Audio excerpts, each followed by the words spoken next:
This week on the Baseline Podcast, we talk about the NFL playoffs and how the Bengals have been a very big surprise to at least some, not to Bengals fans though. And then we move into college football where Josh and I debate and talk about what the best coaching moves were of the offseason so far. And then we also talk about, do we agree with them or we disagree with them? And so much more coming up on the Baseline Podcast. Hey everyone, welcome back to the Baseline Podcast with Ben and Josh. We are back talking about some college coaches. You know, it is also in the middle of the NFL playoffs. There's a lot of things going on in this world of sports, and we could be here for weeks on weeks on weeks. But hey, we're trying to keep it short, simple, and sweet. That's Josh. And Josh, how's your week been? How you been doing?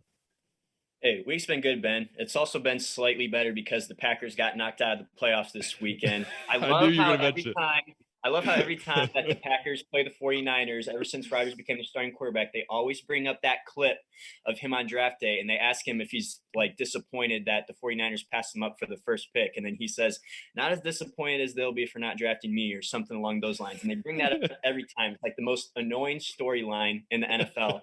And yesterday, Rodgers increased his record against the 49ers in the playoffs to 0-4. So I don't know how much 49ers are exactly regretting passing them up, but they're in the NFC Championship game, and Green Bay is not, despite 3 straight 13-win seasons or whatever the heck it's been. Yeah. I mean, yeah, I would say this about, I actually watched part of the highlights of that game. Obviously, I'm here in Hungary, so I'm like always like asleep when all these games happen, obviously. So I wake up and I look at that score. We'll talk about the other score here in a second, but the whole like Packers, when I looked up and I'm like, wait, hold up. What? Like, I was like, this one over the other one, like the other one, I'm speaking of the Bengals and Titans. That one was more believable because the Titans, I don't really think are necessarily a number one seed worthy per se. But you look at the Packers and you're thinking, okay, they're a decent team overall on both sides of the ball. They got a great quarterback per se. But I was like, looking up and I'm like, this is just, you know, I don't believe in karma, but, you know, if there was such a thing, you know, this is just Aaron Rodgers. And again, I think I give credit to the 49ers. You know, Garoppolo has been told, hey, you're just our replacement quarterback basically until Trey Lance is ready, and then you're gone. You know, you look at, they lost Trey Sermon. They lost all their running backs basically. Deebo Samuel's been playing a dual threat for the whole year. You look at their defense, they have Nick Bosa finally healthy and back. So I mean, to be honest, you watch the highlights of that game and you're like, you know what, the Packers deserve to lose. I mean, the way they played and everything like that. Can we just say something too about the 49ers and Kyle Shanahan? Because Yes. I think Browns fans will appreciate this much. You mentioned Jimmy Garoppolo, not the greatest quarterback, but he has played in a Super Bowl with these 49ers, and he's on the brink of doing another one. And he was a backup to Brady too. And the 49ers are in this position not because of him. It's just kind of like exactly because Kyle Shanahan knows their strengths. They're a run-first team. They're strong on defense.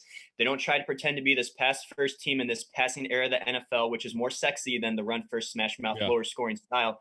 But they own who they are, and teams like the Browns and the Colts, who have bona fide running backs, can't get out of their way and decide to try to be pass-first teams, and they're missing the playoffs. And meanwhile, the 49ers are owning who they are. They're playing for a Super Bowl next week. Yeah. And it's really cool to see teams like that. And I agree with you 100%. Like the Browns, I would even say to an extent, you know, even the Ravens per se, right? Like the Ravens, yeah, they can throw the ball, but they're not a throwing first team. They like to run. That's like exactly. And so what I'm saying is these NFL teams, they love the flashy quarterbacks. They see the Tom Brady's, they see, you know, all these different quarterbacks that can just sling the ball. But if you don't have that, stop acting like you do. What made the Browns good last year, and we said this last week, what made the Browns good last year was the fact that they just hand the ball to Nick Chubb, Kareem Hunt. They did short screen passes and said, you know what, Baker, you manage the game and we'll do the rest. And if they had the defense they had this year put on last year's team, I think it's a totally different year than last year. I really do. Yeah. And so, yeah. Basically, that's what it comes down to. Just own who you are and play to your strengths. Don't try to be someone you're not. And a team that has owned who they are is the Cincinnati Bengals. And boy, does it it's so painful to say that as a Browns fan, mainly because my brother he's a Bengals fan. Every time I look at Instagram or Facebook, it's who day. And it's just like, you know what? You know, it is what it is. But what are your thoughts on the Bengals as a Browns fan, but as a NFL fan in general? So I don't know if I'm as low on the Titans as you were. It is kind of wild that they were the number one seed considering how good the Bills and the Chiefs were, but a good team nonetheless. But they also weren't exactly at full strength. This was Derrick Henry's first game since, what was it, like week 7 or week 8 that he got hurt. And he didn't play bad, but I don't know if he was like able to be his complete self. And Ryan Tannehill picked like the worst game to play his worst game, basically. I saw a this stat. Is the playoffs. You need your team to be at its best. And they didn't even need to be that great. Like they limited the Bengals, I thought, pretty good. They limited Joe. I would say this: Tannehill had one of the worst games. He had I think I saw the stat. He had an interception on his first pass. What was it? His first pass and his last pass, and then there was one other thing I can't remember. But I know that he had it was just a weird stat that he had interceptions on. But my thought of the Bengals is that, you know what, this is what the Browns were last year. If you really look at it, it's a similar story. It's not the same story, but it's the idea that they thought, oh, they made the playoffs. Great job. Right. And people kind of doubted them, said, hey, they're not going to make it. Now the Browns didn't make it as far as the Bengals, but it's the similar story of like the one thing about the NFL, and the one thing I've loved it since I was a little kid, was that the playoffs bring the best out of every team, and you could be the wild card. You could have won 9 games all year, but you get on a run, like the Bengals have been on a run, and you can become a scary team. And then think about it. The Bengals can make the Super Bowl before the Steelers, before the Ravens, before the Browns. And if I have to sit there for the next 365 days and just hear the yappers, it's just going to be, it'll be an interesting year if the Bengals somehow make it to the play. I don't, by the way, I'm just going to say that now. I hate to say that because I'm probably going to be wrong, but I just think that the Chiefs and the Bills are just too dominant of a for either one of those teams. Yeah. I mean, it's becoming easier, I think, in the NFL, or at least we've seen blueprints of teams that have been so bad, but then instantly turned it around. I think the Rams were a prime example of that, getting the first pick with Jared Goff. And then I think it was 2 or 3 seasons later, they're playing for a Super Bowl. Yeah. Bengals, I think, are 1 year ahead of them with the path that they're on right now, with just getting Burrow last year. And now in his second season, they're playing in the AFC Championship game. Yeah. With Jamar Chase. So these, I know that teams like to say that a rebuild is going to take 5 to 6 years. It doesn't, That's been standard, but I mean, we're seeing it get done even quicker. Because maybe teams those are outliers, but it is possible. Well, I think because teams are willing to spend money, and I think that's the difference now. Is I think now bad teams are not getting every team I think is getting a decent amount of players, but then the drafts have been so much better. I think teams get more quality players every year. They don't take risk as much. At least as I've been watching the last few drafts, teams want a guy, they get their guy. They don't risk it. They don't try to go over the edge. They say, you know what, this is our guy. We're going to get. Look at Mac Jones. Everyone thought it was crazy for the Patriots to get him there when they draft him, but Belichick knew what he was doing. He got the guy he wanted. And those are the kind of things that make your win or lose seasons, really. Yeah. The other thing too is the kind of interesting about these rebuilds is the Rams have done it mostly with making big trades. They haven't really done it through the draft other than Goff. They've gone out and gotten guys like Jalen Ramsey. They gave up a lot of draft picks for him. I think they went out and got Dante Fowler and all these other players. They make the trade for Odell Beckham this year because they think that they need another weapon. And then the Bengals, they've done it more so, I think, through the draft. A couple of their bigger impact guys are Chase and Burrow, but they also have completely ignored their issue at offensive line. I think the Titans got 8 or 9 sacks on Burrow yesterday, and it still wasn't enough to beat them. It's really wild. Yeah, it is. It is a wild just really honestly, just that whole situation with Cincinnati is awesome. It's crazy and awesome at the same time. But speaking of, we talked about coaches, Kyle Shanahan, those kind of thing. I think we both know that there's been some craziness happening in college football. I think in general, we both can agree that this is, I don't know about you, this has been probably some of the craziest moves via coaches that I remember, at least in the last 5 to 10 years. I don't know about you, but so what are your thoughts just overall before we go into individual moves? What are your thoughts overall on the coaching changes and the way the landscape now in the NCAA works compared to what it was when we were in high school or even before we were in high school? Yeah, I mean, collectively, I think this has been the most wild college football all season, considering recruiting and coaches and transfers and all that kind of stuff. Like, it's just been the wild, wild west. I don't really know any other way to describe this off season. But about coaches specifically, too, like, we will see coaches at higher profile programs get fired and then replaced by maybe a smaller head coach at like a smaller team that kind of built them to prominence. Now he's getting like a Yeah. promotion, quote unquote, to a Power Five team, or they'll hire someone internally. But this has been like none of these guys that we're going to talk about here have been fired. They've all just decided to go to different spots. And some of these holes were created because other coaches left. Some of them were created by firings, but none of the coaches that we're going to talk about here were fired.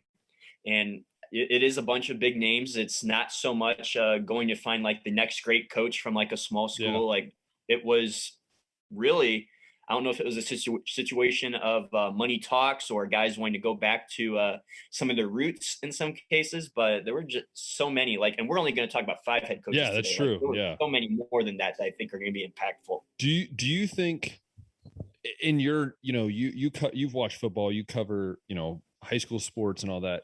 Would you say that this is the new era of college coaching? It's like basically whoever offers the most money, that's who's going to get. Do you, and my second question to that is, do you think that's true? And second question is, do you think loyalty is still around in the college football world? So let's talk about loyalty and money and stuff. Could you see anybody in college football pulling Nick Saban from Alabama? I think right now he's getting like 10 or 11 million. Let's just say that any school out there just offers him like 15 million. Do you think he leaves Alabama? Unless there's a circumstance that makes him leave, I don't think so. I think there are certain guys, I will say there's certain guys that won't leave. And I now, again, that's money. Who knows? I mean, think about it. If me or you sitting here and someone offers you $15 million to leave your current job, which you love, you built up, you desire to be at, someone offers you 15 million, what are you going to do? So yeah. I mean, I would agree with you in the sense that like there maybe are some that maybe won't leave.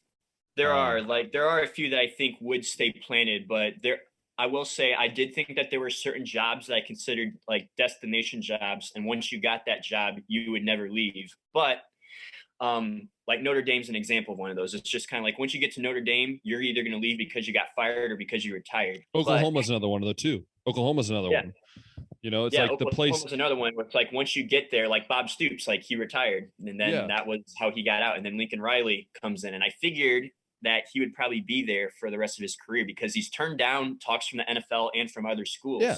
I mean, you think of Ryan Day. I mean, I'll touch on this when I talk about the coordinator, but you hear all these rumblings that he's going to go to the NFL, and Ryan Day comes out and says, "Why would I leave?" Like he has everything he wants. He'd have to start a whole new thing. He'd have to go back to the NFL, learn the NFL again.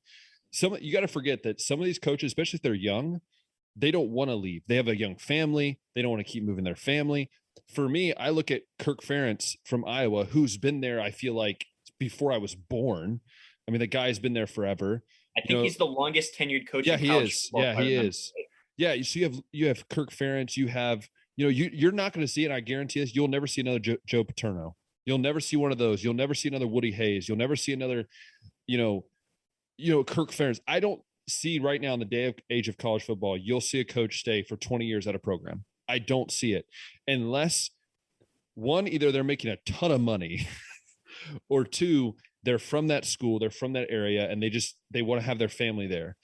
Because it's really hard for me to look at, like, let's look at a South Carolina job, right? Like those are the kind of jobs, unless it's Alabama, Ohio State, Michigan, even, USC, some of these bigger schools, that might be the one school you might get a guy for 10 years, maybe 7 years. I just don't see a guy unless it's a small school, going for 20 years. Yeah. The other point about Day that I want to bring up too is like, especially in this era where guys are like trying to move up. And Day's had so much success as the offensive coordinator. He's had so much success as the head coach. Ohio State's offense is just even better. Like if he wanted to go to the NFL right now would be the time, right? After Ohio State has what you would say is maybe a down year by their standards. They have so much going on the defensive side of the ball that it's going to take a lot of work, and he has put in a lot of work to fix that defense already. But he could have easily just said, nah, I'm not going to stay here and do this work. I'm going to go ahead and go to the NFL where I want to be and where I can make more money and continue to grow a name for myself as one of the top offensive minds in football. But I think it speaks a lot that he was willing to stay at Ohio State, try to fix that problem there, and continue to build the Ohio State brand. I think that might be part of it, is he wants to actually be at Ohio State. Yeah, I agree with you 100%. And yeah, so I think from that, we're gonna first start out with everyone. By the way, I meant to talk about the NFL before I move on. We'll have our Super Bowl picks probably like after next week, once we figure out the champions, because there's a week between the AFC Championship and those and Super Bowl. So that will come out at some point here. But moving to coaches, let's start with coordinators. Do you want me to start? You want to introduce this? What are we going to talk about coordinators, and what is, tell everyone what we're going to be talking about coordinators wise. Yeah. So we will end it with talking about the 5 biggest head coaching moves that we thought, but we're going to start with coordinator moves as well, because some of those can be very impactful as well. Now, there were some names that moved around, but there's also some prominent roles that might be filled in with some guys that nobody really knows about. So it's kind of like a combination of name, but also prominence of the role. So we're going to start with a couple assistants that we think are going to be pretty impactful on the topic of Ohio State. Ben, why don't you start with maybe the biggest assistant hire of the college football offseason so far, Jim Knowles. Yeah, Jim Knowles. If you guys don't know, he was the mastermind, I like to call him, the mastermind of the Oklahoma State defense. And you might be saying, wait a minute, Ben, it's the Oklahoma State defense. Yeah, look at the numbers. They were pretty much the best defense in college football. I had to look it up myself. When everyone was talking about how great Knowles was, I was like, excuse me? And then I was like, wow, they very quietly had one of the best defenses. And by the way, if you look at the last 4 years he was there or whatever, they quietly got better every year. And people ask me, Ben, will this make a difference to the defense? The defense is what cost Ohio State the season. I like to correct them and say, no, it wasn't just the defense. It was an overall team effort, because there's many things we could all point at Ohio State's year that, special teams, I mean, half the time we kick the ball and goes out of bounds. That's besides the point. But I look at Jim Knowles, and this is my first honest opinion about him. I think it's what goes down at one of the smartest hires that Ryan Day probably will ever have at Ohio State. This is why. He finally is letting go of controlling everything, and he's finally letting someone take over the defense. And what I mean by that is that he relied too much on the urban mentality. And what I mean by the urban mentality is that I'm going to put the guys that I know, the guys that I can kind of convince. No, this time he went out and got a guy that's never been to Ohio State. He's never, like, he's coached at Cornell, I believe, and then Oklahoma State. Like, this guy is not a, let's say true Buckeye per se. He's given the reins and saying, hey, you take over. He also had to make, I think on the other side, one of the hardest decisions I think any head coach has had to make is letting go of a coach that has been there through the thick and thin, who's went through a lot, and that's Coach Combs. I briefly want to mention him because that's a guy that everyone thought was going to be the defense coordinator, right? That's how they got him away from the Titans. But he just is not a defense coordinator. Like, as much as I love Coach Combs, he's a great developer. He can develop cornerbacks. We've seen it. But he's not a guy that's going to go out there. And it's funny because I'll mention this. Ohio State took Cincinnati's DB coach, who had the Thorpe winner, and then Combs swapped places, basically. So we kind of did a trade with Cincinnati, but that's besides the point. But yeah, I think Jim Knowles is going to be a guy that's going to make a difference. Now, I want to put a pause on Ohio State fans right now.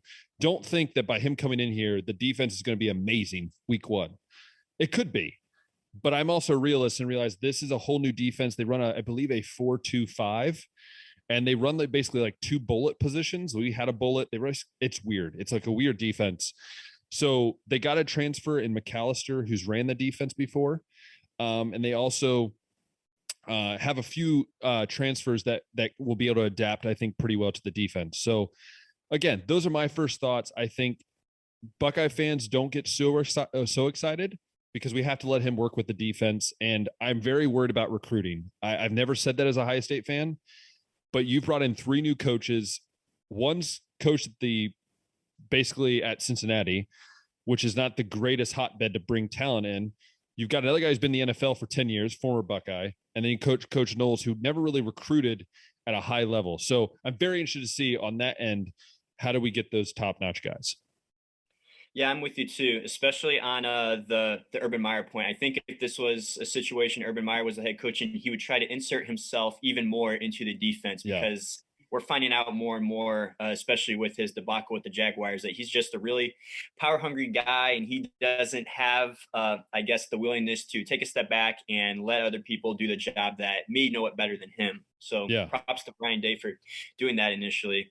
The defense, I think, like you said, it's going to take a while to get everybody back up and running, just because, you got to have guys learn your system. You got to have recruits come in and learn the system. And you also got new coaches that are learning it as well. But you also are going to have a healthier Sevyn Banks. You're going to have a healthier Josh Proctor. I believe both of those guys were kind of in and out. Sevyn Banks, I believe he's talked about declaring. I know Cam Brown's coming back. Sevyn Banks has said that he's probably going to declare, which would be a blow, but it's still interesting. So, but yes, they do have Josh Proctor coming back, which is, I think, huge. They're going to have Zach Harrison coming back, I believe, and they're going to have Jack Sawyer as a sophomore now, very highly recruited. And Tumalao. Yes. And as far as your new defensive backs coach go, I mean, I think it speaks a lot to have Kobe Bryant and Sauce Gardner, two of the top cornerbacks that are going to be in this coming draft. Bryant was an Ohio product, so maybe you could just attribute him being able to get him to Cincinnati because of that. But Sauce is from Michigan, so I don't know how highly Sauce was. He was like, I think a three star. I think he was a 3-star or low 4-star, one of those kind of guys. But to be able to pull him away from like that Michigan State, Michigan territory, I think it speaks that he can go out and get a guy and develop a guy at the very least. But Carey is also a very good recruiter in the state of Ohio, and he's at Cincinnati now. So it's going to be interesting. That is a big guy that you're going to have to go up against. Yeah, and so I think it's a great move by Ryan Day. I mean, I've said this enough. Ryan Day people need to stop saying that he is still in the coattails of Urban Meyer. Like I get tired of hearing it. He has changed that program so much since Urban left, in the sense of how it's run.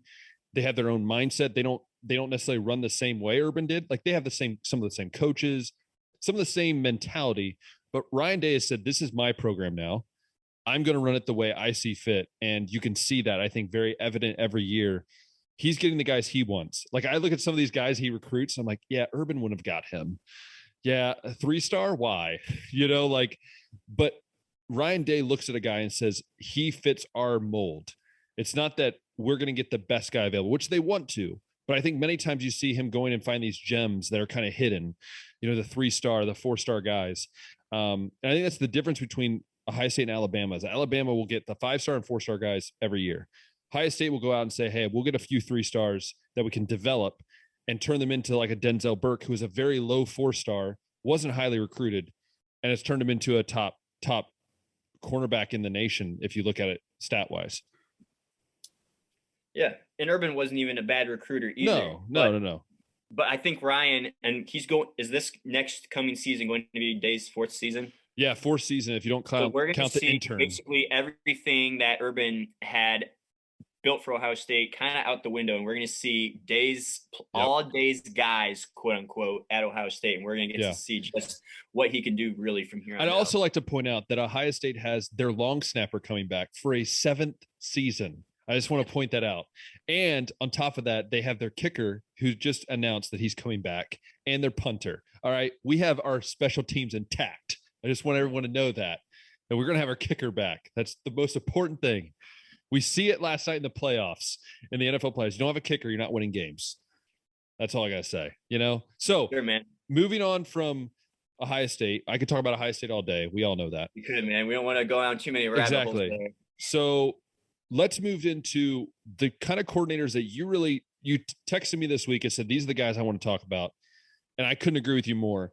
So who are we talking about, and why do you think the impact is of this? Yeah, so they may be guys that nobody's heard of, and it's because they've really kind of been underground, buried in the Clemson program. So Clemson has kind of risen to prominence under Dabo Swinney. And I think a big part of that has been one of the more impressive parts of Clemson has been the consistency in the coaching staff. Like Jeff Scott was with them as the receiver coach from 2008 to 2019. He was the co-offensive coordinator with Tony Elliott from 2015 to 2019. And then you have Brent Venables, who was the defensive coordinator from 2012 to 2021. Both of those guys have now since gone. And I mean, Jeff Scott took off a little earlier. Tony Elliott got promoted to his position as OC, and now he's gone at Virginia. So they're going to have a new offensive coordinator and defensive coordinator. Now, offensive coordinator is Brandon Streeter, who's been at Clemson as the QB coach from 2015 up until this last season. So he's been in there. I think that means that he has coached Trevor Lawrence. He's coached Kelly Bryant, and I believe the tail end of Deshaun Watson. Yeah. Before Clemson, he was the only offensive coordinator experience he's ever had came at Liberty and Richmond, but that was so long ago. So he hasn't done it for a while. And it was also at a much smaller scale. Like Liberty's becoming more of a football power. They weren't exactly that during the mid 2000s when he was there. Richmond, also not a football power. So he's stepping up into quite a big role here at Clemson after a season where Clemson kind of took a step back. Like they really, I think, shocked a lot of people. I think they lost their first 2 games. They ended the year. I don't know if it was 3 losses total, but it wasn't typical Clemson football.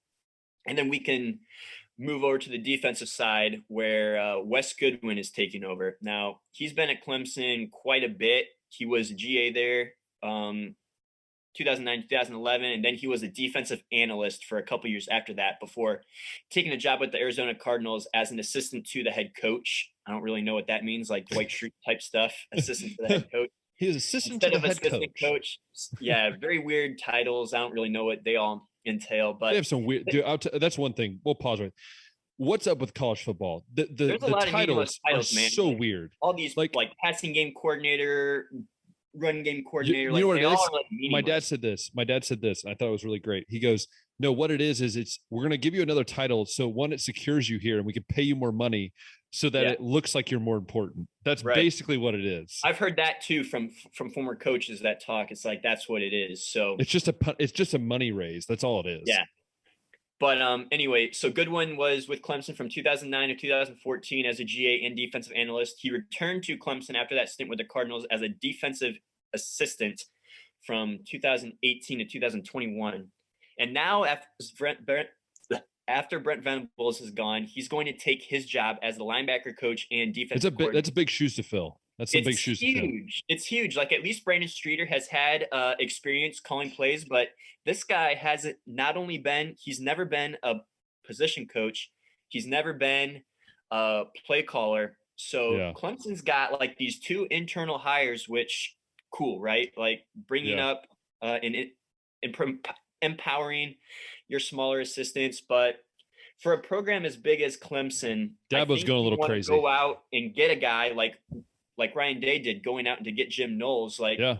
He tried to do that by promoting Carey to defensive coordinator, and instead of like keeping Matt Barnes on as the defensive coordinator, he decided, no, this isn't the solution. We need to go out and get a guy.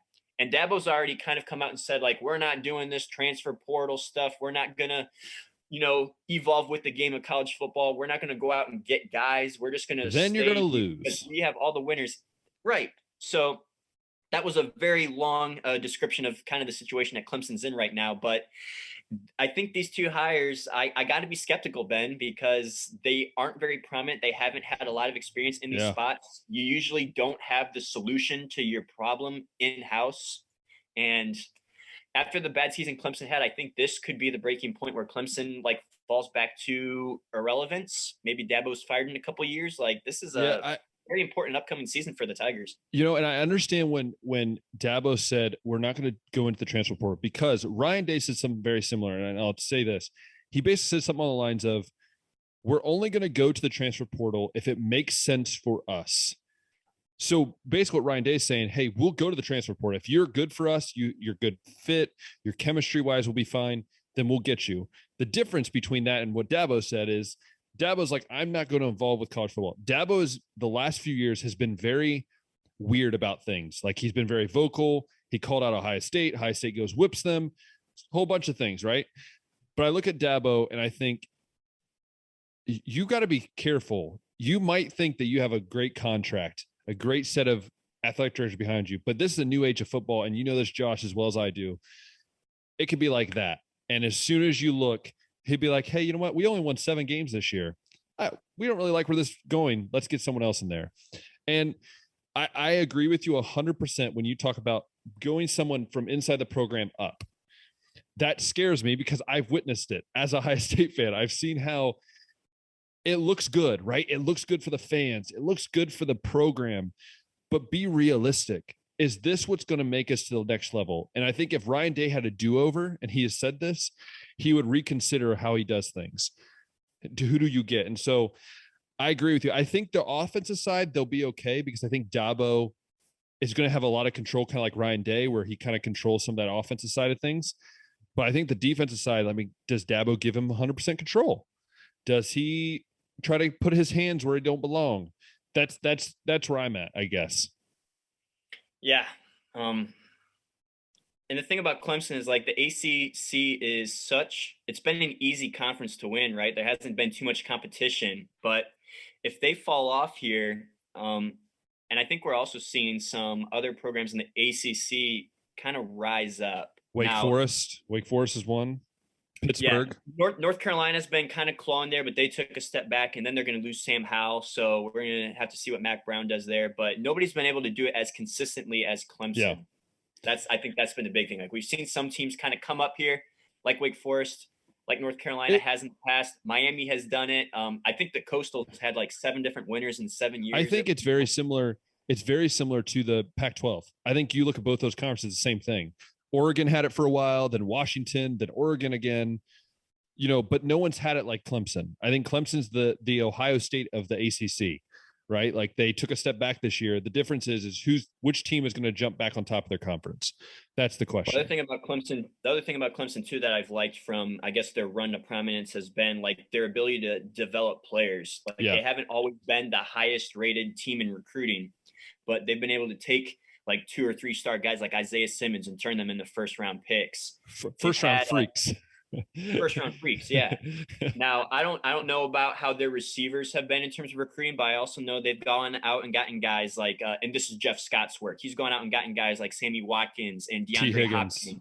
And he's gotten T. Higgins, yes, and he's gotten Mike Williams and Hunter Renfrow. Like Clemson has kind of been wide receiver U, if not them, maybe Ohio State or Bama in that discussion.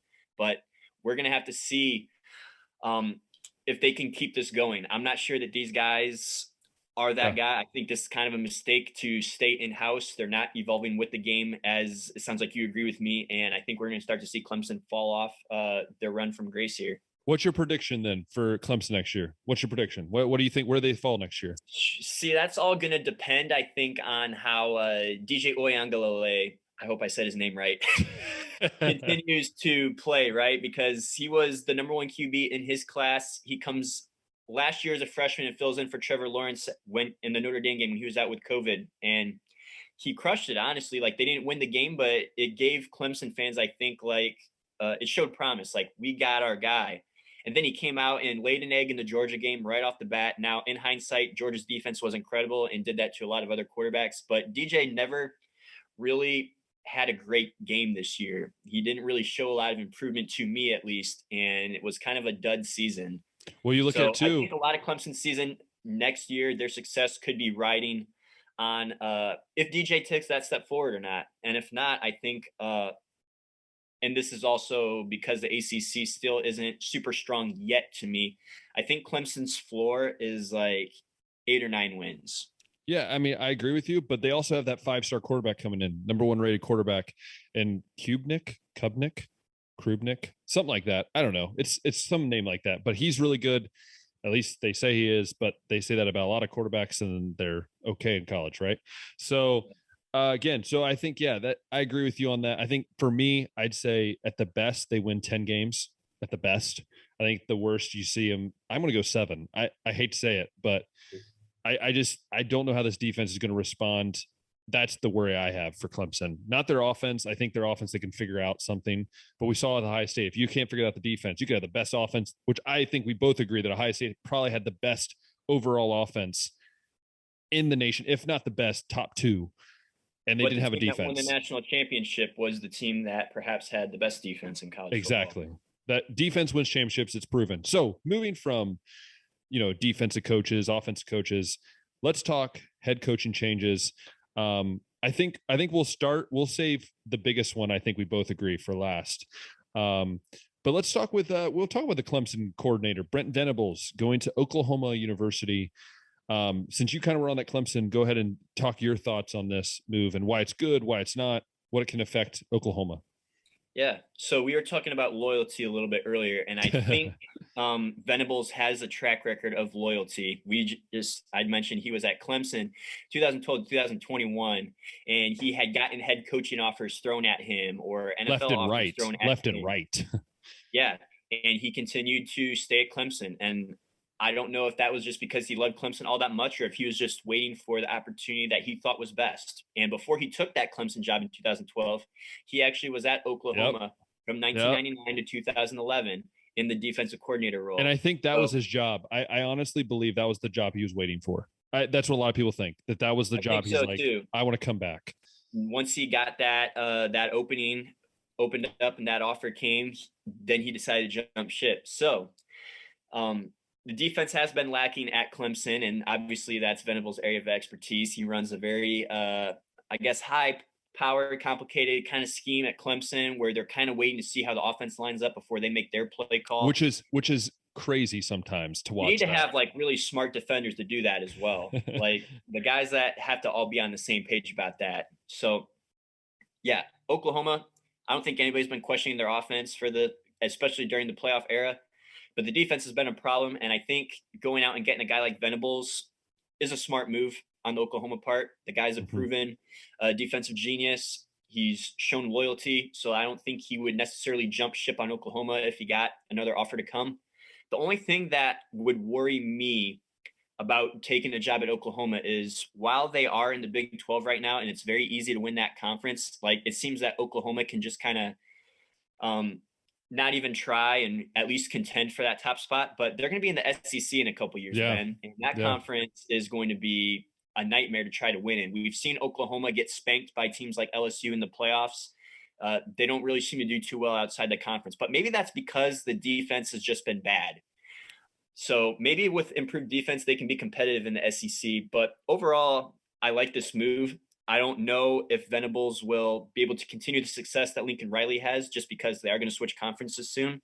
But that's kind of like my assessment. This is a good hire, and I don't think Venables is going to leave if things get tough. I think this is like his destination job that he waited for, and it's going to be either him getting fired or him retiring from this point. Yeah, I would agree with you. And I think I just thought of this as you were talking, but I think we need to do like a rating out of 10 for each coach. So what is your rating for the Venables hire for Oklahoma out of 10? 10 being the best, 1 being the worst. Yeah. So obviously I like the way that or like his resume. I think it's a great spot, but at least for him, I think it's going to be a little bit tougher. This is a very tough first head coaching gig to get. So yeah. I'm going to go ahead and give this one an 8. An 8. All right. Mostly just because I like Venables' resume. Not necessarily maybe the first head coaching gig for him. I'm not, especially with the conference change. Yeah. I'm not super high on that. It doesn't seem like a slam dunk 10 out of 10, but I really like what he's done. And I think he at least is going to continue to keep Oklahoma in contention and relevance. I don't think they're going to fall off by any means. Yeah, I would have to agree with you too. I think it's about an 8. I like a 7.5. I'm weird. I do 7.5s. I think 7.5. I think my biggest concern with Venables is how will he adapt to the Big 12 offenses? I think that's a big test for his defense, right? How many guys will he end up losing by the end of the summer? That's my question. How many guys stick it out here at Oklahoma? We've already seen a bunch transfer. Will he have a quarterback? Is it going to be Dylan Gabriel? Is it going to be who? Right? Like we don't really know. I think their ceiling next year is 10, 11 wins. I think their low could be an 8-win season. Again, I think the Big 12 is good. They're not great, but again, I think Baylor's up there and Oklahoma State maybe, we don't know. So Texas, who knows with Texas? I think we all just we don't know with Texas.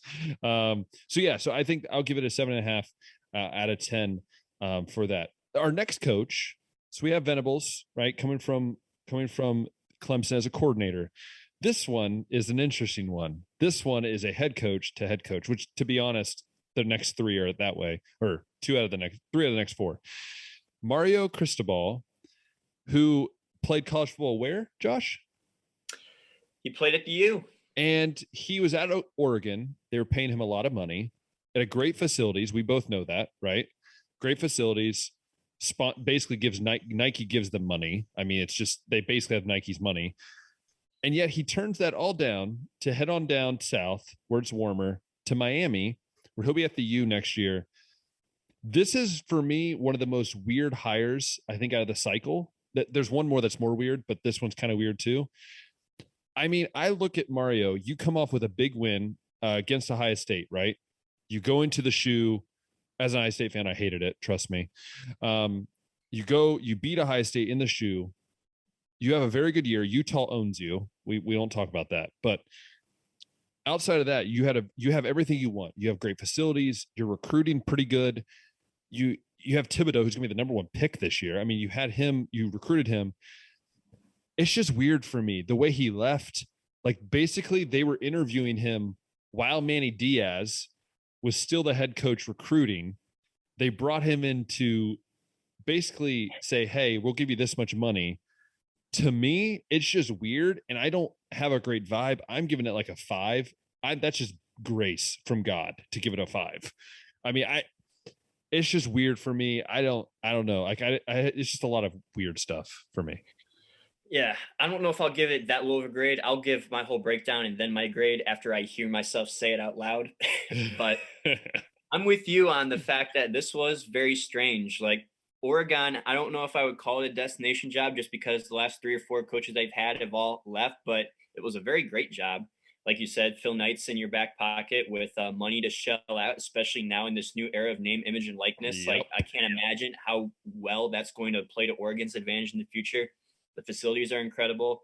The Pac-12 hasn't been a very strong conference. It's kind of been Oregon's conference to win for the most part, but they've also had some struggles with Utah.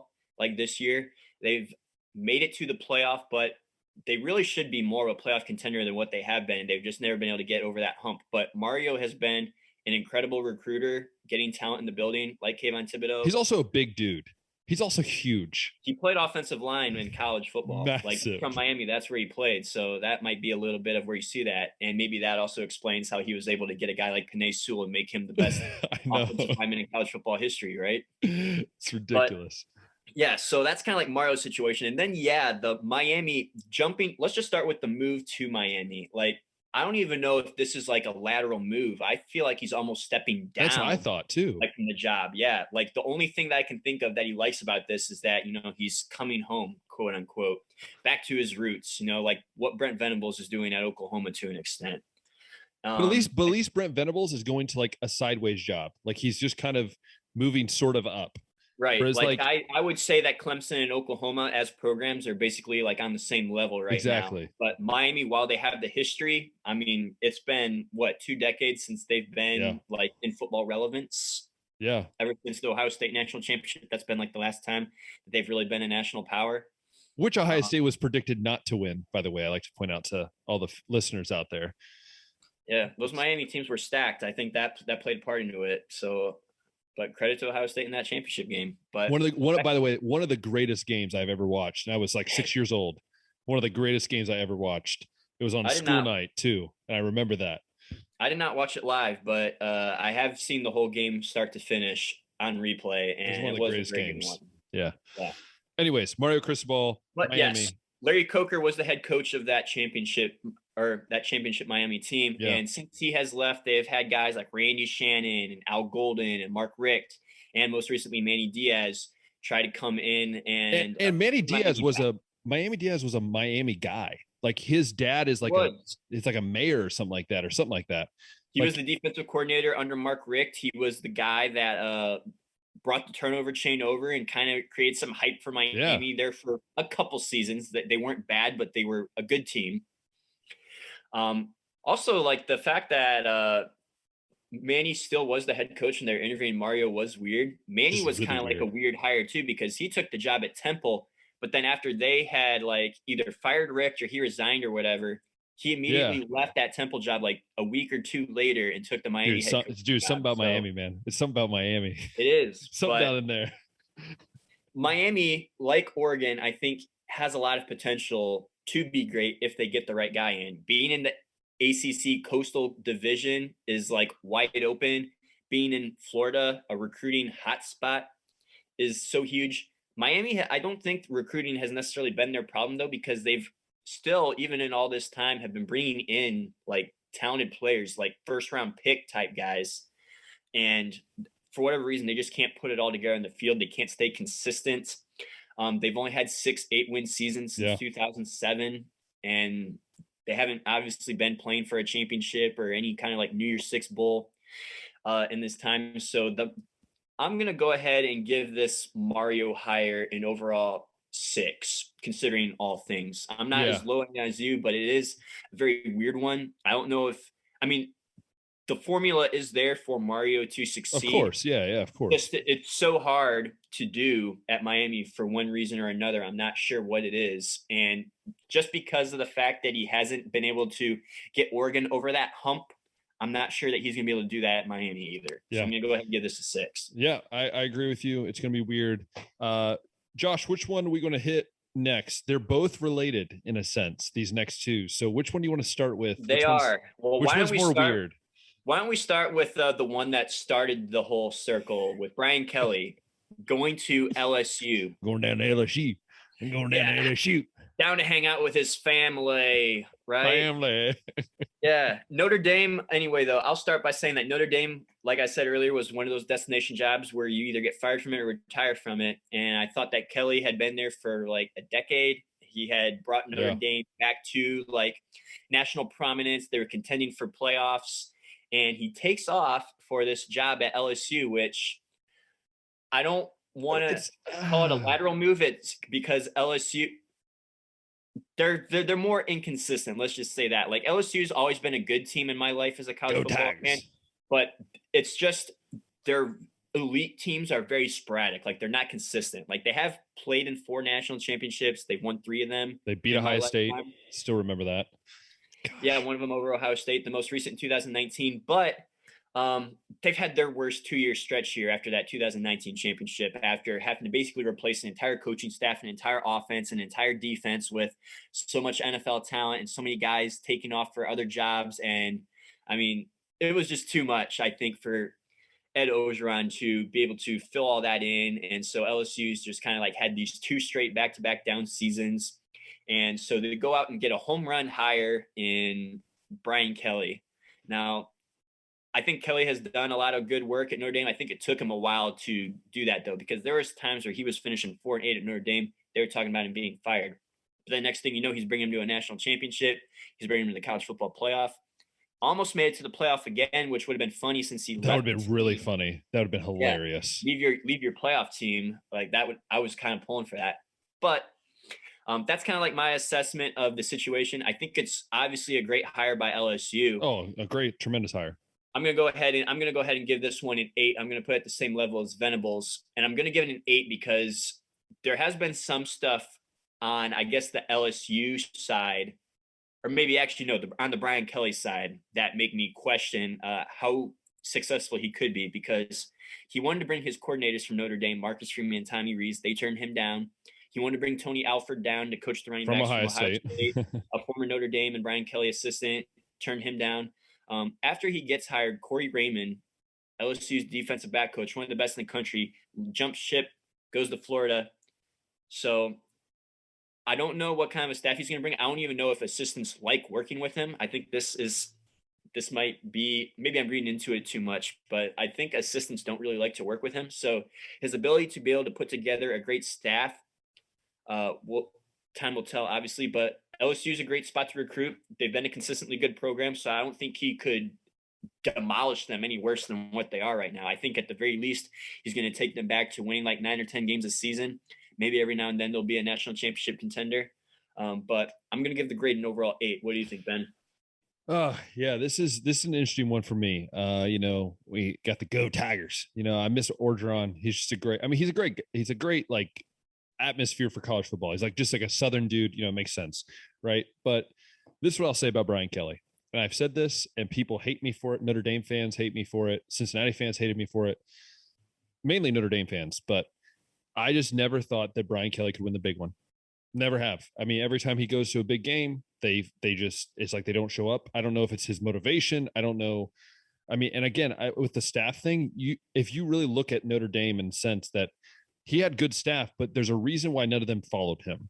Like you can't just overlook that. And I know it might seem we're looking too far into it, but if you have a good coach and you have a good working relationship with a coach, you're going to bring at least one guy with you. Like you're going to bring at least one guy, like whether that's a graduate assistant.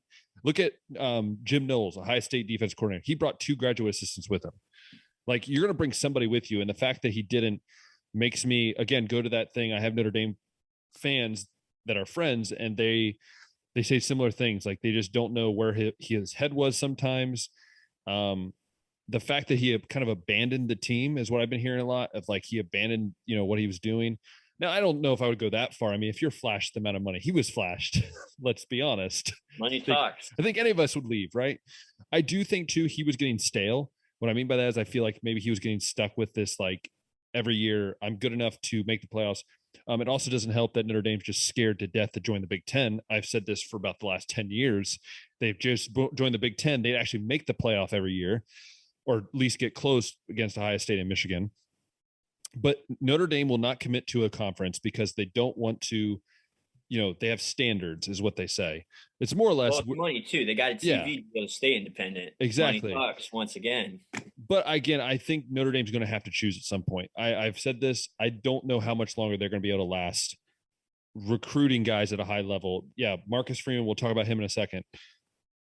I don't know. We'll see. I'm going to give this a 7.5, right below. No, I might give this an 8. I think I'm going to give this an 8, right where you're at. I think it's a great hire for LSU. I'm just iffy about, is this a good hire for Brian Kelly? Is this where he calls it quits after this? Does he go through this the rest of his career and say, hey, I'm done after this? We've seen LSU be great launching pads, Nick Saban, these kind of guys. I'm interested to see. Yeah, we'll definitely be able to see that. Speaking of Notre Dame and also Ohio State, we're calling this the Notre Dame Ohio State factory now. Marcus Freeman, who I'll get into the scandal. I'm calling it a scandal. Yes, Josh. I'm calling it a scandal. Oh my gosh. No, Marcus Freeman was the defense coordinator at Notre Dame. Didn't follow Brian Kelly, which shocked many people. Many people thought he was headed to LSU. Turns them down. Also, this, by the way, was when Ohio State also has reached out to him multiple times to become the defense coordinator at Ohio State. He's turned them down. Flashback to when he was a player at Ohio State, very liked player. I remember watching him when I was a kid. Pretty good football player. We thought he was an Ohio State guy, right? Like we thought, Ohio State through and through. Supposedly, after he recently was named head coach, he says, "Oh, I don't want to make a second, basically doesn't want to make a mistake twice again or whatever. Basically make a mistake about going to Notre Dame because he was recruited by Notre Dame. He chose Ohio State over Notre Dame. And now he's saying that he wished he chose Notre Dame, which made a lot of Ohio State fans mad, which then caused even more ruffles through the whole system. And then on top of that, James Laurinaitis, who is a Ohio State. I mean, people love James Laurinaitis, like and around Columbus, they love him. Now he's going to Notre Dame, which is also weird. And yeah, it's just a ripple effect. But besides that, I just wanted to share that as an Ohio State fan. It hurt, Marcus. Don't forget about Al Washington either. Another stop. We don't talk about that. Okay, there's more scandals. Since you led off with this, Ben, I want to give you my perspective as a non-Ohio State fan. I think when you read the Marcus quote in full context, I think he's more saying that he doesn't want to make the same mistake twice of passing up on Notre Dame, not so much the same mistake of choosing Ohio State. I don't think he was calling Ohio State a mistake. I think he was just saying like, hey, I've had the chance to go to Notre Dame before. and I'm getting the chance to get this promotion as head coach, I'm not going to turn down Notre Dame a second time and go and take like another job at like an LSU or Ohio State, what have you. No, I get that, and I think though there's also better ways you could word it, because I think he's not stupid. I think he knows that there's a little way of sparking. I mean, because Notre Dame needs that, right? Like they don't have right now. They don't have a true rivalry that's been dominant the last few years. I think they want to see this Ohio State. They have Notre like Dame. a lot of small ones. Like they had one with Michigan going for a while, but that rivalry's kind of gone because they don't play anymore. They play USC. That's kind of like a small one. I think they have like a game against Navy. That's kind of like a small rivalry. But they want this though. I think Notre Dame fans and Ohio State fans really don't like each other. It's like Michigan, then there's Notre Dame. I mean, it's pretty much the 1-2, right? They're going to be playing each other these next 2 seasons, right? Which is what makes this scandal. It makes it a scandal, Josh. I mean, I'm excited for the potential Ohio State Michigan rivalry.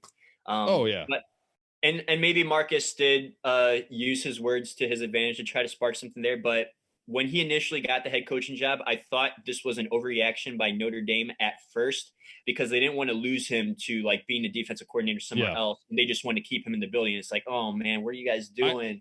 He's only been the defensive coordinator there for a year. I think he's going to be a great coach though. I think he's going to be a great coach. Players love him. This is what changed my mind, is when he got the announcement of being head coach and seeing that video blow up on Twitter of the players' reaction to their new head coach, Marcus Freeman. They just were so excited. And I'm like, man, these are his guys. They are going to play for him, I think. And this looks like the right move, honestly. Yeah. So I will rate this move as I think a 9.5. I really do. I like the move. Like, again, I opened up with all that. That's mainly me as a Ohio State fan, but me as like an analyst, as looking at this as objectively, like try not to get, my own fandom in it. This makes sense on so many levels. You look at Ryan Day, you look at, Lincoln Riley, you look at, Dabo Sweeney even, and some of these guys that are player coaches, right? Like the players love playing for them. Especially like look at Ryan Day. Like the players love Ryan Day. They want to be around Ryan Day. They want to pick his brain. Marcus Freeman is the guy that you look at. He's not like a fiery dude per se, really, but he gets the players. He understands them. He's been there. He's done that. I like the hire. I think it's gonna be a great hire. Again, I look at Al Washington too. I think that's a great bring along. A guy who's got experience in the Big Ten is bringing that knowledge to Notre Dame. I think it's gonna be a great hire. And now we've left. Oh, before we go, we have to get what is your rating? Yeah, I don't know if I can give him a 9, because at least with some of these others that I give an 8 to, I've seen them like be a assistant for a while. Like Marcus Freeman, correct me if I'm wrong, he was the defensive coordinator at Notre Dame 1 season, and then at Cincinnati for only 3, right? I think so, yeah, because he left Ohio State. He was at Ohio State for a briff time too. Yeah, so he hasn't been a coordinator super long. I know he's a great recruiter. I know that the players like him a lot. So it seems like the fit overall is very good. I guess I have some doubts on what can Marcus do in the long term, just because he's still very new to like this coaching stuff. So I'm going to go ahead and give this a 7.5, just because 7.5, nice. I'm not confident enough to go at 9 like you. Like, I really like the fit. I think that the players are going to play for him way harder than they would for Brian Kelly. 100%. Yeah. But I just got to see it, I guess, a little bit more before I would throw out a grade like that. Yeah, and who knows? Maybe we can revisit these as well as we see the transfers and stuff going unfolded. Speaking of transfers, speaking of coaching moves, the biggest and probably the most shocking move I think we can agree with was Lincoln Riley leaving Norman, Oklahoma, a place that he had built. He has built it into a place that you can run an offense. It's a great place that recruits love. And he just decides in the middle of the night, after he says, hey, I'm not going to LSU. Of course he wasn't going to LSU. He was already going on a plane to USC, because that makes sense. So I'm going to just let you give your first takes, because I have some thoughts on it too. I think we both agree that this was interesting, but I want to hear your thoughts. Yeah. So it seemed so shady, like all the stuff that came out after. And of course, we don't know how much of it's true or not, but apparently he's been talking about being the USC coach since as early as September. Yeah, I think is what I read. And of course, we'll never know that for sure, because sources and confirmations and stuff, you can never truly know, but you can hear buzz. So Yeah, I mean, USC has kind of been a similar program to Miami where, I mean, they won 3 straight national championships, Ben, with guys like Reggie Bush and Matt Leinart. We remember those. Then, That's when we were kids. We remember yeah. those.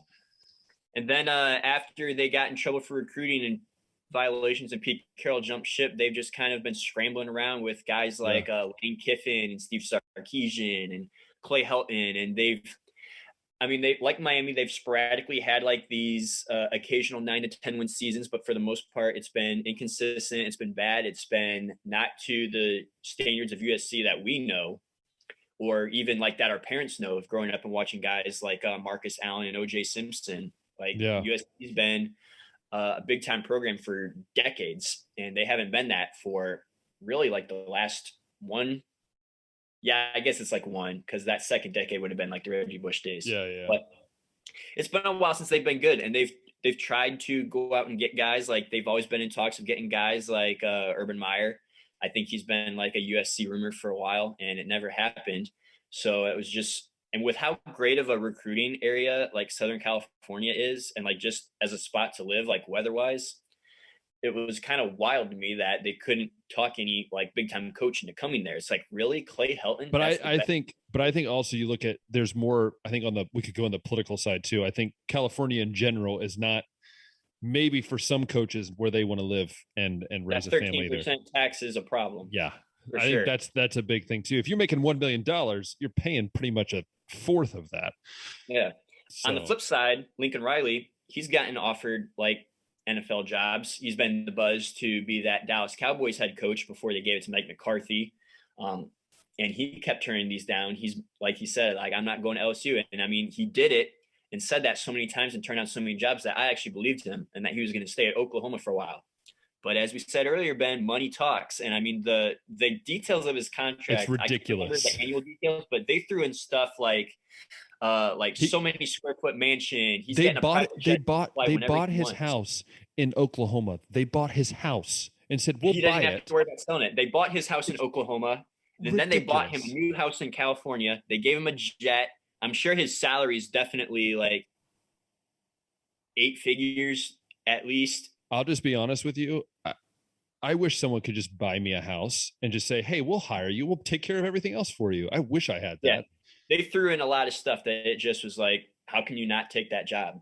Yeah, and I mean, other coaches have failed to return USC to prominence, but we're already seeing like the impact Lincoln Riley has had on USC just in like the less than 2 months that he's been the head coach. He's gotten some of the top recruits in 2022 and 23 class to either commit or flip their commitment to USC. He's gotten some of his Oklahoma guys to transfer to USC with him.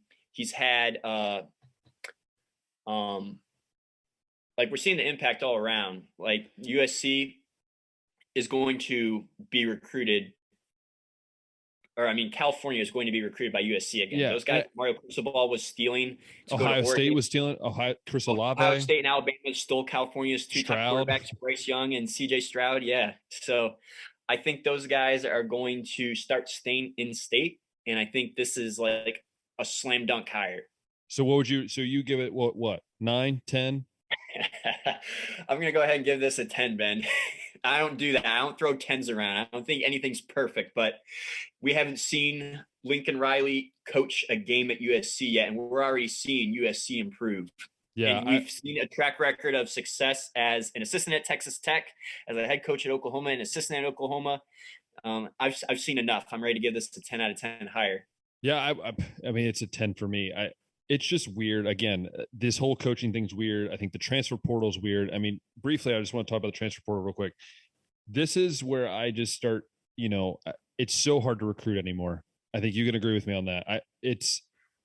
You're basically saying, hey, come play with us, knowing that if that guy doesn't like the amount of time you're giving him, no matter what you've told him up front and said, hey, this is how much you're going to be playing the first 2 years. If that guy goes, hey, I'm going to make more money in image likeness at this school, I'm going to go there. I mean, I look at the idea of Brew McCoy. This is just an example of USC, right? He started as a recruit for USC. He, I believe, signed, then got out of his signed letter of intent to go to Texas, spends a summer basically in Texas, then says, oh, wait, I miss Southern California, then goes back to Southern California, now is again, after like 18 months in the transfer portal. To me, I guess I'm old school. I don't know about you, Josh. To me, being old school, I struggle with the sense of just, it goes back to loyalty. I just struggle with like saying, hey, I'm gonna like leave after being there for a year, 2 years. I don't mind if you've been there 4 years, you've graduated, you have 1 year left, you go transfer, go for a year. But these guys that just flop for 2 to 3 schools, it just, to me, is just, it's shocking to me. I don't know your thoughts on that. Yeah, I mean, as it stands right now, there's no regulations. So let's just use the Caleb Williams example. I don't think he has any reason to transfer other than his head coach left, which yes. I suppose that's a valid reason, but I don't think that's why he's going to the portal. I think it's more so the NIL stuff, because apparently if he goes to a SEC school, he has the chance to make like double, triple the amount that he could make at Oklahoma. And that could just be because of company manipulation. Like, let's just use Coca-Cola. I know like Dr. Pepper's like the official pop or soda of college football, but let's just use Coca-Cola, for example, a Georgia-based company. They tell Caleb Williams, well, we could give you $1 million if you played at Oklahoma, but if you came to Georgia, our backyard, exactly, we could give you $5 million. Yeah. And then you start like manipulating the way that recruiting goes. Or Quinn Ewers, the dude skipped his senior year of high school to go to Ohio State because if he went to Ohio State, he could make $1 million. But if he stayed in high school or even like skipped high school and went to college elsewhere, he couldn't get that $1 million. It was contingent on him being at Ohio State.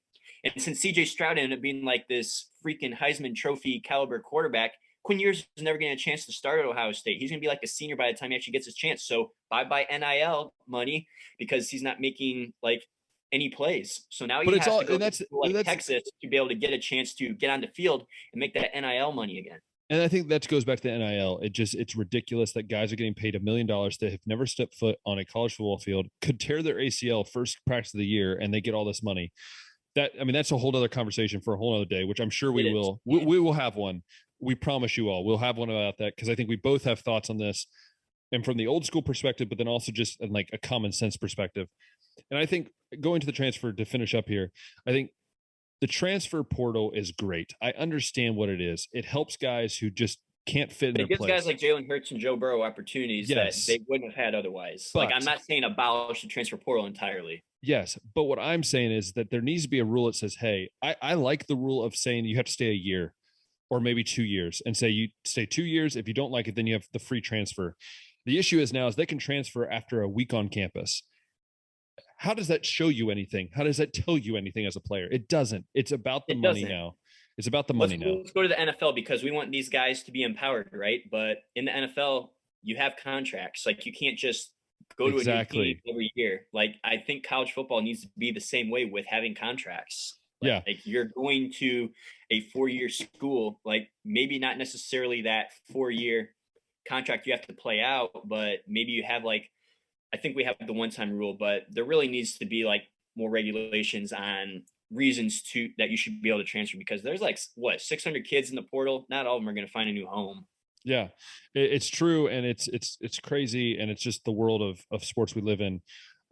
But for all of you out there that have any opinions, questions, things like that, put them in the comments, message it to us. I would love to hear your thoughts, because again, we're just two guys that are from the Midwest that just watch a lot of football and just get a little crazy about many things. And it's crazy. Let's rank our 5 head coaches. Let's do it. Let's do it. I think in summary then, so we have Lincoln Riley at number 1. We both agreed on that. Yes. And then I think we had Brent Venables and Brian Kelly as like a tie for second. Actually, maybe you were a little lower on Kelly than I was. So we'll give Venables the second. And yes, Brian Venables would be 2. But again, I had Marcus Freeman as a pretty high. So for me, I would say I agree with you on the first 2. I think if Riley, Venables, to me, I would go Freeman, Kelly, and then Cristobal would be last. Cristobal, yeah. We were both on the same page about Cristobal being like the most confusing. Yes. Riley being like the best. Yeah, so the Venables higher. We kind of have different opinions on the Freeman Kelly one. That's really the only difference. Yeah, so I mean, I think we both look at it and I think we both can agree that, this is a crazy world. And again, for all of you out there, yes, I know there's more hires. There's hundreds of hires. It feels like Florida, Dan Lanning to Oregon. Exactly. Like there are a lot of them. We can't talk about all of them, or else we'd be here forever, and we don't want that. So again, these are the coaches changes we thought about. We said, hey, let's talk about it. Again, it's a weird spot in sports right now. It's like we talk about the NBA regular season. It's kind of boring right now. There's not really much going on in that world. Same with college basketball. We said, you know what? NFL playoffs are happening, but let's wait that dust settle. Hey, let's talk about coaches. Why not? So who knows what next week will be about? We're going to figure that out for the next coming week. But what I will say is that these are probably some of the craziest times in college football that we've ever seen. And I think it's only going to get crazier. I never thought that at age 25, I would be saying that it's the craziest time I've ever seen of college football, but it's the world we live in. So Josh, any final thoughts on the college football coaching carousel, this sort of thing? Anything you have left to say about this? Not a whole lot other than, I mean, this was the most wild coaching offseason.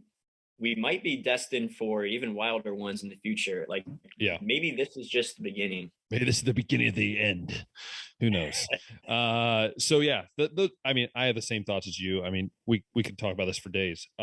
But like we do every week, and like Josh and I did for 2 years of the Full Court Press when we were at college, I had a question of the week, and I don't tell Josh ahead of time because I like to have real life reactions. So this is my question of the week, Josh, and it's an interesting one, sort of. So let's say that you are a NFL head coach, right? You got the NFL head coach. Let's be honest, neither of us would be an NFL head coach ever, I don't think, in our lifetime.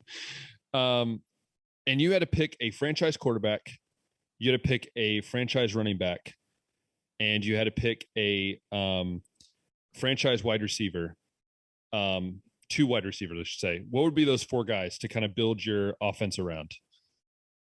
Who would you say it would be? See, like at this current moment. Yeah. We're talking franchise, so that means that we're looking for a guy that can be our guy for like a decade. So exactly, that's exactly like Aaron Rodgers and Tom Brady off the bat. That's exactly why I chose that question. I'm not going with anyone other than Brady, but if we're going for franchise, I think there's a couple different routes you could go where you kind of got I think Josh Allen and Pat Mahomes might be the 2 most popular picks right now. Okay.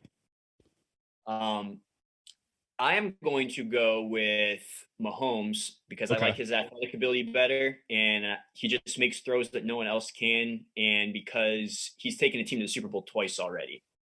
That's okay. All right, quarterback. Okay, got it. Mahomes, got it. My franchise running back. This is where it gets interesting because running backs don't exactly have the shelf life of other football players. Of course. And most of the top running backs right now, like Christian McCaffrey, are starting to get injury prone a little bit here. Derrick Henry just had his first injury. I thought that guy was unbreakable, and the Titans finally broke him.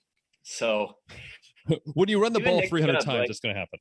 Even Nick Chubb has had a couple, like, not huge injuries, like to the extent that Henry and McCaffrey have, but he's had small ones. So I almost wonder if I should just, Dalvin Cook, Saquon Barkley, those are 2 other ones that it's like, man, this is what makes fantasy football picks difficult because you want to go running back, but you know that they're going to miss some games. So it's like, well, who's going to produce for me? I'm going to, and this is, because age has to play into this too to an extent, man. Like, I think I'm going to go and take Nick Chubb. Call me biased, but he's had nothing major. He's had small injuries, and we know that if he was actually used the way he could be used, he would be putting up much better numbers. So that's my franchise running back. Okay. Then 2 wide receivers. Yeah, that's another tough one right now, right? Because there's good ones out there. There's good ones out there, but it's like, can they be good for the next decade, or are they going to be out of the NFL for before then? Because I mean, right now, I think the best receivers, all pro guys, were Devontae Adams and Cooper Kupp. However, I mean, they're both young too, so you could take those 2 guys. I'm really a big fan of Stephon Diggs and Tyreek Hill, though. Ooh, that's a good pick. I like that. Kind of have that you got that Mahomes Hill connection too. You do have that one, yeah. Plus, is Michael Thomas going to be elite when he comes back from his surgery or whatever the heck he had? Who knows what he had? Like, that's another guy that I don't know if you can count out, but again, health. So Yeah, that's a tough one. I'm going to, and I know Cooper Kupp just had the Triple Crown season, but I'm going to go with what I've seen consistently and take Diggs and Hill. That's going to be my guys. Nice. I like that. So we got Patrick Mahomes, we got Yep. Nick Chubb, we got Stephon Diggs, and we got Tyreek Hill. Got it. So this is my these are my picks. So I have Baker Mayfield. I'm kidding, guys. I'm kidding. I'm not going to be that Browns fan. I'm kidding. No, my quarterback would be. I might shock some people here, and I'm not surprised if I do. I'm going to have to go Justin Herbert. I'm going to have to go with Justin Herbert. Over Joe Burrow, Ben? Over Joe Burrow? Listen, I will never pick Joe Burrow. As much as I love, he's a high state guy. Sorry, we'll never pick him on this podcast. No, Justin Herbert. I think Justin Herbert. He's just a really good quarterback. I think. I was really debating between him and Josh Allen. Those were the two guys that I was debating between.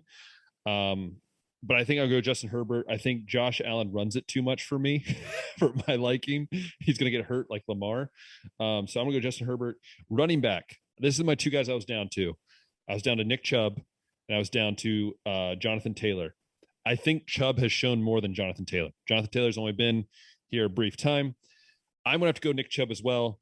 So I'm joining the bandwagon of Josh saying Nick Chubb. I just think he's the best running back. I will stick by that. Everyone can throw the Derrick Henry at me. Sorry. Most complete running back is Nick Chubb when he's healthy. Then wide receivers. This is where I was stuck. I didn't know what to do. I'm going to go Cooper Kupp because I believe in white wide receivers that have a great year like he did. And I have to stick with it. So I'm going to go Cooper Kupp, who's just, I think he's been silently very good over the last few years. Even before this season, he's been a good receiver. Yeah. I would say then my last one, this is so hard. I was stuck between Devontae Adams and Michael Thomas and Hill, but I kind of want to go Justin Jefferson from the Minnesota Vikings is kind of where I want to put as like, he's a young guy who I think is going to make a big thing. And no, I'm not going to do Jamar Chase. So Jared, no, it's not happening. I'm sorry. I was just going to bring that up. I was thinking about mine. I was just looking up the age of the guys that I picked, Tyreek Hill and Stephon Diggs, and I'm like, Diggs is 28, Hill's 27. Would it make more sense to maybe go with Jamar Chase and gamble on the fact that he's going to continue to just get better from here and be like the next Randy Moss? Josh, we don't. Okay, we just don't choose him. All right, they drafted a kicker. Okay, that won them a game in the playoffs. Okay, it's salty right now, a little salty. But yeah, so those are our teams. Maybe next week we'll do defense. We'll do our defensive cornerstones, which is really hard actually. I think harder than you think. So, Josh, thank you again for joining me over there in the across the ocean.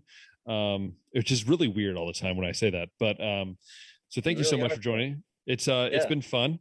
We'll be on next week. Who knows what we'll be talking about? We never know. We kind of pick up these things in the middle of the week. So for those of you who think that we plan these out, we pick them at like on Monday or Tuesday, and they're like, hey, that's a great idea. And then we do that. So if you've liked this episode of the podcast, if you're watching on YouTube, hit that thumbs up button, hit that subscribe button. You get to see all of the great podcast episodes are coming out. I'm starting up the Real Talk with Ben podcast again. So that will be coming out here in the short time in the next few weeks. So that'll be fun. And if you also loving this on Spotify, it should be up on iTunes or Apple Podcasts soon as well, this podcast. So thanks again for listening to The Baseline with Josh and Ben, and I can't wait to talk to you guys next week. We will see you in about 7 days. We'll see you very soon. Hope you guys have a great week and have a blessed one out there. See ya.